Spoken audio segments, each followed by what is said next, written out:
Railway स्टेशनवरती बेवारस मृत्युमुखी पडलेल्या त्या स्त्रीला पाहण्यासाठी आज सर्वजण येत होते. त्या वृद्ध महिलेला पाहायचे आणि ओळख पटत आहे का हे जाणून घेऊन निघून जायचे. परंतु कोणालाही ओळख पटली नाही. परंतु अचानक त्या सगळ्यांच्या गर्दीतून एक 27 वर्षाची तरुण मुलगी आली आणि सर्वांना बाजूला सरकवत पुढे जाऊन मोठ्या मोठ्याने रडू लागली. अमाप जमलेली गर्दी फक्त त्या मुलीकडे आणि मृत्युमुखी पडलेल्या त्या वृद्ध स्त्रीकडे पाहत होती. काय नातं होतं त्या मेलेल्या वृद्ध महिलेचे आणि रडणाऱ्या 27 वर्षीय भाविकाचं हे कोणालाच समजत नव्हतं. परंतु अचानक पोलीस आले आणि पोलिसांनी जेव्हा भाविकाच्या नवऱ्याला भाविकाला त्या मेलेल्या वृद्ध महिलेचं आणि तुमचं काय नातं आहे हे विचारलं, तेव्हा ते नातं काय आहे हे ऐकून सर्वांनाच खूप मोठा धक्का बसला. कारण की ती तर त्यांची. तर मित्रांनो, ती मृत्युमुखी पडलेली वयोवृद्ध महिला भाविकाची कोण होती ते आपण कथेमध्ये पाहूया. लीलावती ताई यांच्या 2 सुना होत्या. लीलावती ताई म्हणजे देशमुख घराण्यातील खणखणीत व्यक्तिमत्व होतं. हे देशमुख घराणं म्हणजे मूळचं कोल्हापूरचं होतं. कोल्हापूरच्या त्या मातीमध्ये स्वतःचा व्यवसाय करून अखंड जीवन जगत होतं.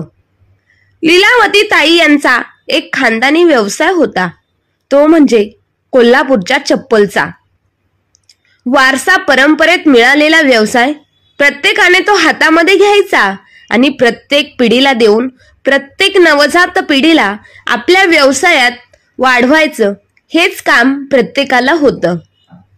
लीलावती ताई यांच्या 2 सुना, परंतु त्यांची जी मोठी सून होती तिला 5 मुली होत्या. तिने घराला वारस नव्हता दिला, परंतु धाकटी सून जिने घराला 2-2 वारस दिले होते. त्यामुळे लीलावती ताई यांची धाकटी सून ही घरातील प्रत्येकाची लाडकी होती. कारण तिने घराला 2 वारस दिले होते. परंतु घरातील जरी लाडकी सून असली तरी तिचं जीवन सुरुवातीचं आनंदामध्ये गेलं असलं तरी शेवटी तिचे नशिबाचे ग्रह इतके फिरले होते की तिच्यापेक्षा वाईट वेळ दुसरी कोणाचीच नव्हती. आज रेल्वे स्टेशनवरती भीक मागता मागता निलिमाताई यांना या सगळ्या गोष्टी आठवत होत्या. काय देवा, मी एवढा घोर अपमान कोणाचा केला की कोणाची चूक केली? कधी कोणाचं वाईट केलं नाही. घरातील सर्वांची कामे करून सर्वांच्या मनाचा विचार करून राहत होते. मुलांना आजपर्यंत कोणत्याच गोष्टीची कमतरता पडू दिली नाही. परंतु देवा, माझ्याच नशिबात ह्या सगळ्या गोष्टी तू लिहिल्या. तसं तर देवा, तुला दोष देणे इतपत माझी हिंमत नाही. परंतु देवा, एकच प्रार्थना करते, जे माझ्या नशिबात लिहिलं आहे ते कोणत्याच आईच्या नशिबात घडू नाही आणि म्हातारपणात तर मुळीच नको. देवा, म्हातारपण ही अशी गोष्ट असते जेव्हा वयाच्या एका टप्प्यावर माणूस येतो तेव्हा आपल्याच मुलांचा आधार माणूस शोधत असतो. आणि तो आधार म्हणजे फक्त आणि फक्त 2 गोड शब्द, प्रेमाचे, काळजीचे आणि आपुलकीचे. बाकी जास्त पैसा, प्रॉपर्टी नको असते मुलांकडून. परंतु मुलांना तितकं सुख सुद्धा आई वडिलांना देण्यासाठी वेळ नसतो. आज रेल्वे स्टेशनवरती निलिमाताई सकाळपासून संध्याकाळपर्यंत भीक मागत होत्या. परंतु कोणीही त्यांना भीक दिली नाही किंवा कोणीही त्यांना साधं खाण्यासाठी एक वडापाव सुद्धा विचारला नाही. स्वतःच्याच पैशाने विकत घ्यावा इतके पैसे सुद्धा निलिमाताईंजवळ नव्हते. मग ह्या पोटाला शांत कसं करायचं हा प्रश्न निलिमाताईंसमोर होता आणि कित्येक दिवस त्या उपाशी राहून रस्त्यावरचे जीवन काढत होते. एक दिवस जेवायला भेटलं तर 2 दिवस पुन्हा त्यांना काहीही खायला मिळत नव्हतं. असेच त्यांचे जीवन दिवस जात होते आणि ह्याच दिवसांच्या विचारात, काळजीमध्ये त्यांचं आयुष्य आणि शरीर खचत चाललं होतं. देवासाठी काहीतरी खायला दे रे बाळा. 2 दिवस झाले काहीच खाल्लं नाही. अन्नात पोटाचा कण नाही. खूप भूक लागली आहे. 2 घास दिले तर खूप बरं होईल. भाविकाची नजर त्या वृद्ध स्त्रीकडे गेली आणि ती स्तब्ध होऊन त्या स्त्रीकडे पाहू लागली. तर ती वृद्ध स्त्री कडे पाहून तिच्या मनात विचारांचे वादळ उठले होते. ही महिला भिकारी वाटत नव्हती. काहीतरी वेगळंच होतं तिच्या व्यक्तिमत्वात. नक्कीच ती कुठल्या चांगल्या घराण्यातील असणार.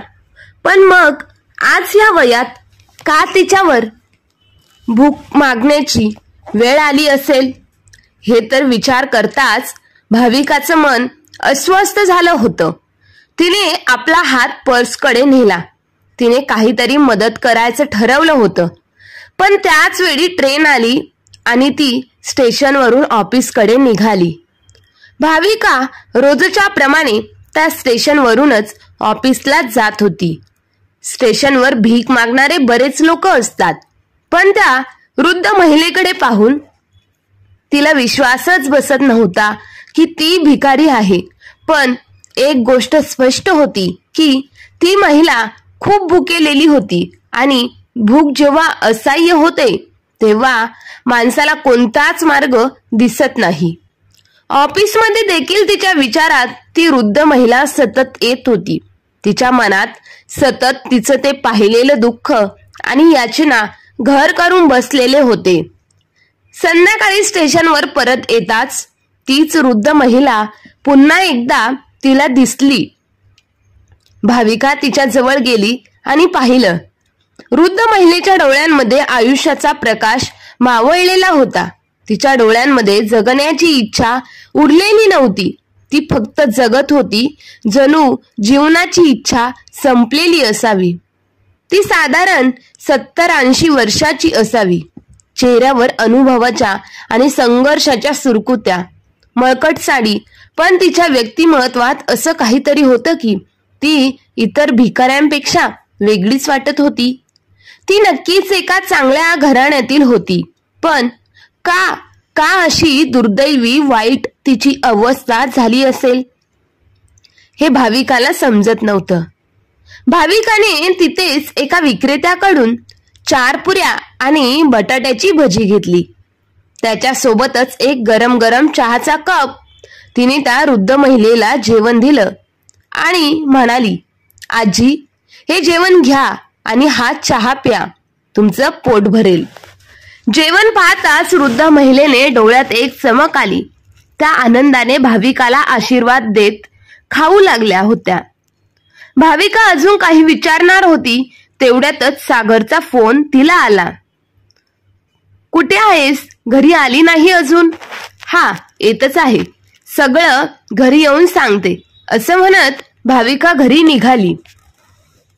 घरी पोचल्यावर तिने सागरला सगळं सांगितलं.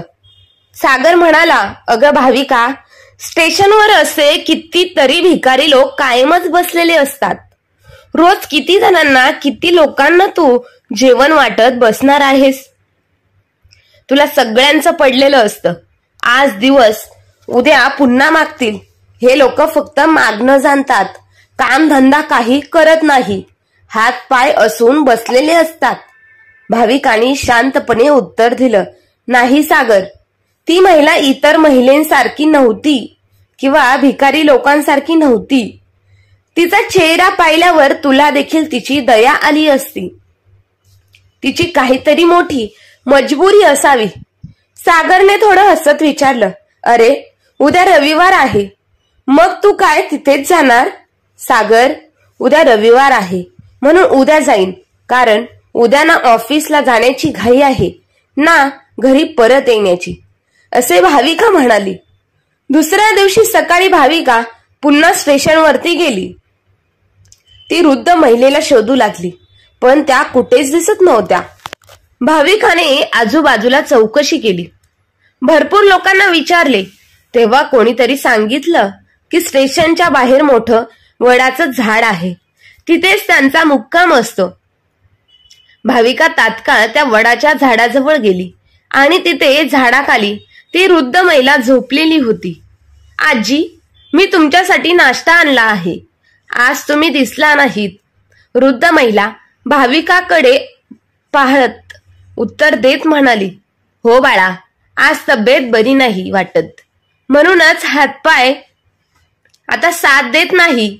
त्या वयात काहीच काम होत नाही, म्हणून भीक मागून पोट भरते.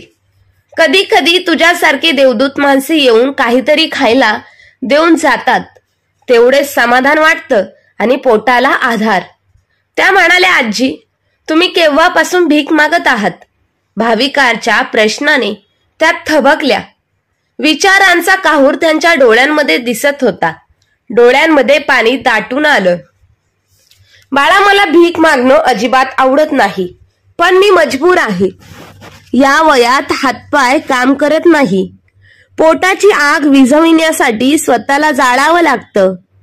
कधी विचारही केला नव्हता की माझी अशी अवस्था होईल. मी तर भिकाऱ्यांना स्वतः मदत करत होते, जेवण देत होते, कपडे देत होते, गरजेच्या वस्तू देत होते. तेव्हा मी देवाचे आभार मानायचे. देवा, मी देणारी आहे, तू मला घेणाऱ्यातलं नाही केलं. माझ्याकडे सगळं आहे, तर मी का नको घरचे लोकांना मदत करू? म्हणून तेव्हा मी सर्वांना दान धर्म करत होते. परंतु आज हीच वेळ माझ्यावरती आली आहे. शहराच्या मध्यभागी आमचं मोठं घर होतं. घरात नोकर चाकर होते. मी एखाद्या महाराणीसारखी राहत होते. घरात सगळ्यांवर सासूबाईंचा हुकूम चालत असे. त्यांच्या शब्दांशिवाय घरातलं पान देखील हलत नव्हतं. खाण्यापिण्याची कोणतीही कमतरता नव्हती. घरात येणाऱ्या प्रत्येकाचं आदरातिथ्य केलं जात होतं. नोकर चाकर माळी आचारी सर्वांना दिवाळी दसऱ्याला चांगले कपडे, बोनस आणि मिठाई वाटली जायची. जेव्हा माझे ढोळे जेवण झालं तेव्हा अख्खा गाव जेवण घातलं होतं. साजूक तुपातलं जेवण बनवलं होतं. सगळ्यांनी मुलगा होणार म्हणून आशीर्वाद दिले होते आणि पहिल्या मुलाच्या रूपात चेतन जन्माला आला. चेतनच्या संगोपनात बालपणात काहीच कमी पडू दिली नाही. 2 वर्षांनी अजिंक्यचा जन्म झाला. 2 मुलांची आई असल्याचा अभिमान मला खूप होता. त्या अभिमानातच मी चालत होते. माझ्या सासूबाईची आवडती सून होते, जिने 2 वारस दिले होते त्यांच्या घराण्याला. आम्ही प्रत्येक सणाला मंदिरात किंवा स्टेशनवर भिकाऱ्यांना अन्नदान, कपडेदान, वस्त्रदान करायला जायचो. माझी मुलं मोठी होत होती आणि माझा नवरा वडिलांकडून मिळालेला व्यवसाय सांभाळत होता. कधी विचारही केला नव्हता की मी त्याच भिकाऱ्यांसारखी रस्त्यावर येऊन बसेल. घरामध्ये साक्षात अन्नपूर्णा देवीचा वास होता. माझ्या 2 मुलांचं चांगलं संगोपन होत होतं. पण पैसा जास्त झाला की कधी कधी तो विनाशाचं कारण ठरतो. मुलं हळूहळू बिघडली, वाईट संगतीत गेली. अभ्यासाकडे दुर्लक्ष करून वाईट संगतीत पडली होती. मित्रांच्या नादाला लागून पैसे उडवायची. घरात त्यांच्यावर ओरडणं होतं आणि मलाही ऐकवायलाच व्हायचं की मी एक आई असून मुलांवरती लक्ष देऊ शकत नाही. आजी सासूबाई नातवंडांच्या काळजीनेच निघून गेल्या आणि सासू सासऱ्यांचं देखील घरगुती जीवनातून मनच उडालं. त्यांनी धार्मिक स्थळावर जाऊन राहायचं ठरवलं. आम्ही त्यांना खूप समजावलं की दोन्ही नातवंडांचे लग्न करून जावा, पण ते म्हणाले, जेव्हा नातसून येईल तेव्हा आशीर्वाद द्यायला येऊ. घर आता रिकामं झालं होतं. फक्त आम्ही 4 लोक राहिलो होतो. पूर्वीसारखे घरात कोणाचंही येणं जाणं नव्हतं. मुलं मोठी होऊ लागली, पण एकच चिंता होती, लग्नाची. माझा नवरा एकटाच व्यवसाय सांभाळत होता. आम्हाला वाटलं होतं की मुलं मोठी होतील व्यवसायाला मदत करतील, पण ते आपल्या मित्रमंडळींच्या संगतीत रमले होते. जुगार आणि दारू पैसा उधळू लागली. या सगळ्यामुळे आणि माझ्या नवऱ्याबरोबर काम करणारे लोकही फसव्या डावपेच आणि स्वतःचे खिसे भरायला लागले. आम्हाला वाटलं होतं की मुलांचं लग्न केल्यावर मुलं सुधारतील. आमच्या घराण्याचं नाव खूप मोठं होतं, म्हणून आम्ही दोघांचे लग्न ठरवलं. एकाच वेळी 2 सुना घरात आल्या. आम्हाला वाटलं होतं की घरात लक्ष्मी आली आहे, आता परिस्थिती सुधारेल. गरिबी घरातल्या सुनांना आणलं होतं, पण पैसा पाहून त्यांचे डोळे पांढरे झाले. त्या पैशांच्या मस्तीमध्ये जगू लागल्या. पहिल्यांदा आम्ही मुलांमुळे त्रस्त झालो होतो, पण आता सुना देखील तेवढ्याच खालच्या थराच्या भेटल्या होत्या. त्यातही आयुष्यातल्या मजा मस्तीमध्ये कमी नव्हत्या. महागडे कपडे, महागडे दागिने, सतत फिरणं, मौज मजा करणं, बाहेरचं खाणं, हेच त्यांचं आनंदी जीवन झालं होतं. माझा नवरा व्यवसाय सांभाळत होता आणि मी घर सांभाळायचे. दोघी सुना सकाळी कधीच लवकर उठत नव्हत्या आणि स्वयंपाकघरात तर कधी पाय देखील त्यांनी ठेवला नव्हता. माझे हाल पाहून माझ्या नवऱ्याने मुलांना अनेक वेळा समजवण्याचा प्रयत्न केला होता, पण ते काहीच ऐकत नव्हते. यामुळे माझ्या नवऱ्याची तब्येत खालावत गेली आणि विचार करून करून एक दिवस अचानक त्यांची तब्येत खूपच बिघडली. त्यांची तब्येत खराब झाली होती. आता व्यवसायाकडे पाहण्यासाठी दुसरं आमच्याकडे कोणीही नव्हतं. मुलं तर लक्ष देतच नव्हती. मी तरी किती सगळ्या कामांवरती लक्ष देणार होते, कारण मला माझ्या नवऱ्याचं हॉस्पिटलचं देखील पाहायला लागत होतं. आणि 2 महिने हॉस्पिटलच्या बेडवर पडलेले माझे पती त्यातच टेन्शनमध्ये काळजीमध्ये नेहमी राहत होते आणि त्यांच्या चेहऱ्यावरचा भाव मला स्पष्टपणे वाचता येत होता. परंतु अचानक एक दिवस ते सकाळी सकाळी मला ह्या जगात एकटीला सोडून कायमचे निघून गेले. त्यांच्या जाण्यानंतरही मुलांच्या डोळ्यात शानपण आलं नाही. त्या दोघांना मुलं झाली होती, पण त्यांनी कधीच व्यवसाय सांभाळला नाही. सगळं नुकसान झालं आणि एक दिवस असा आला की कर्जदारांच्या रांगा घराच्या बाहेर लागल्या. तेव्हा मुलांना जाग आली, पण तेव्हा तर खूप उशीर झाला होता आणि वेळ निघून गेली होती. घरात रोजच होणारे भांडणं, रोजच होणारे वाद, ह्या सगळ्या गोष्टी चालू झाल्या होत्या. भाविका हे सगळे ऐकून निशब्द झाली. सागर डोळ्यात पाणी आणून आजीची कहाणी ऐकत होता. आजींच्या आवाजात दुःख, वेदना आणि निराशा स्पष्टपणे दिसत होती. त्या पुढे बोलू लागल्या. दोन्ही सुना दररोज माहेरी जाण्याची धमकी द्यायच्या आणि घरात पैशांची टंचाई जाणू लागली. विधवा आई सगळ्यांच्या डोळ्यात खटकते असं म्हणतात ना, आणि माझं तसंच झालं. मी विधवा असल्यामुळे कोणाचाही आधार नव्हता. माझीच मुलं आणि सुना मला सतत टोमणे मारू लागले. ते मला खायला प्यायला देखील देत नीट नव्हते. त्यांना वाटत होतं माझ्यामुळे घरात खूप खर्च होतो. त्यांनी निराशेने पुढे सांगितलं. त्यांना असं वाटू लागलं की माझ्या अस्तित्वामुळे त्यांचं आयुष्य पुढे सरकत नाही. त्यांच्यामध्ये घरामध्ये विधवा आई असली की घराची प्रगती थांबते. सुना तर नेहमीच मला टोमणे मारायच्या आणि एक दिवस चेतन, माझा मुलगा, म्हणाला, आई तुला तीर्थयात्रेला घेऊन जातो. कदाचित त्यामुळे आपलं नशीब उजळेल आणि घराची परिस्थिती देखील सुधारेल. मला आनंद झाला होता, पण मनात थोडी शंका येत होती. अशा परिस्थितीत तीर्थयात्रेला जाण्याची कल्पना त्याला सुचली कशी? पण देवाचं नाव घेऊन आणि त्याची मर्जी समजून मी तयार झाले. तीर्थयात्रेपर्यंत पोहोचण्याच्या आधीच 2 स्टेशन अगोदर चेतन एका स्टेशनवर पाणी घेण्यासाठी उतरला. ट्रेन चालू झाली, परंतु चेतन पाणी घेऊन परत आलाच नाही. माझ्याकडे 1 रुपया देखील नव्हता आणि स्टेशनवर ट्रेन थांबली. मी गोंधळून उतरले आणि त्याला शोधू लागली, पण तो कुठेच दिसला नाही. आजीचे डोळे दुःखाने भरले होते आणि त्या सांगत राहिल्या, स्टेशनवर सकाळपासून संध्याकाळपर्यंत झाली होती, पण चेतन काही परत आलाच नाही. भुकेमुळे मला खूप जास्त त्रास होऊ लागला होता. जवळ पैसे देखील नव्हते. काही दुकानदारांकडे माझ्या परिस्थितीबद्दल सांगितलं, पण कोणीच माझ्यावरती विश्वास ठेवला नाही आणि त्यांनी मला खायलाही दिलं नाही.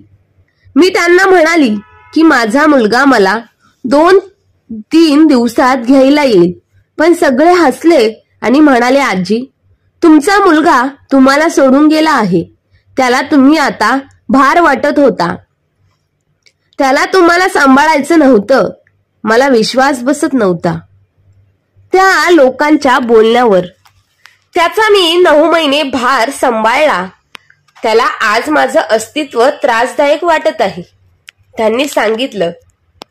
तेव्हापासून मुलाची वाट पाहणं सोडून दिलं होतं.